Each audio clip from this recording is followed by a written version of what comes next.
Hi there, my name is Nick Stafford with Consolidated Grain and Barge here in Tulsa, Oklahoma. This is our Southwest Region's headquarters, and today I'll be taking you through my life as a merchant. Let's head to our office. This is our Southwest Region office here in Tulsa, and this is where a group of merchants and traders collaborate to make sure that CGB is a successful company. Now, before I describe my daily tasks that I do every day here at my job, I'd first like to outline my role as a merchant, which centers around procuring grain. At CGB, our revenue is generated by purchasing grain and efficiently managing its journey through our facilities to export markets and processors. Each day I focus on various aspects of my job, contributing to the ongoing success of CGB.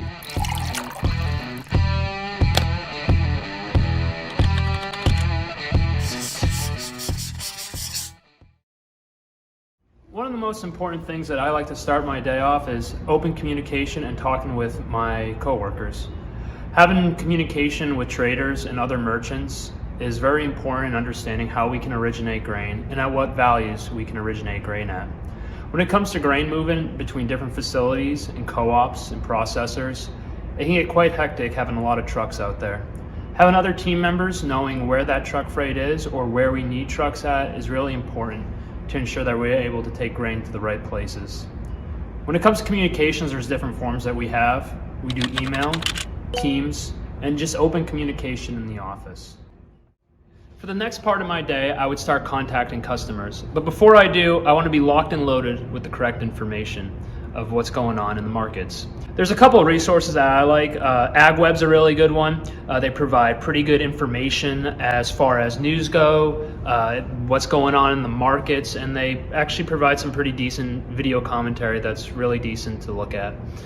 Another one that I like to use as well is our CGB market updates that we have. These updates provide some recommendations that we could use for our customers, whether that's a floor ceiling approach or different kinds of products that are able to help them market their grain and diversify their overall marketing strategy. The next one I would talk about is Bar Chart. Bar Chart's a free source. You can create an account on it.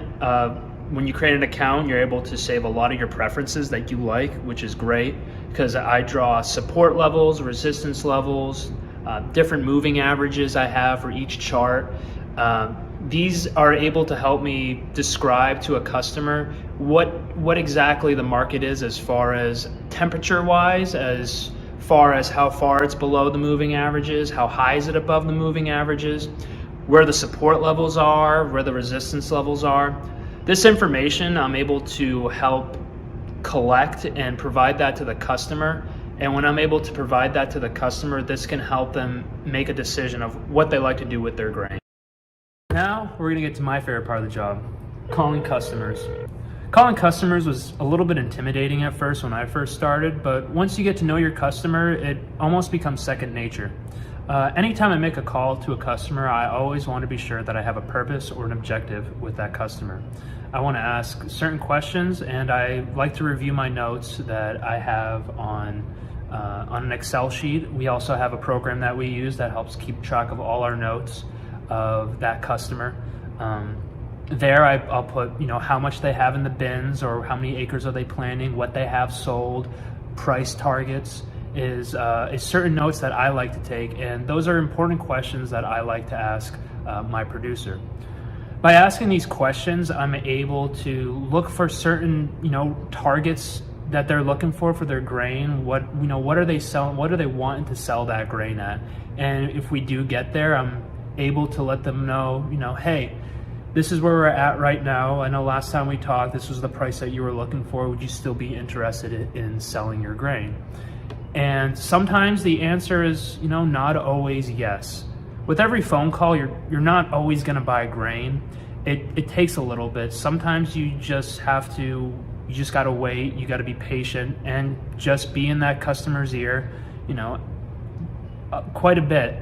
Because when you do persevere and you are persistent with them and you do provide them useful information that they can use, when they do actually want to sell that grain, they know that their first call that they're going to make is to CGB. And I think that's really important.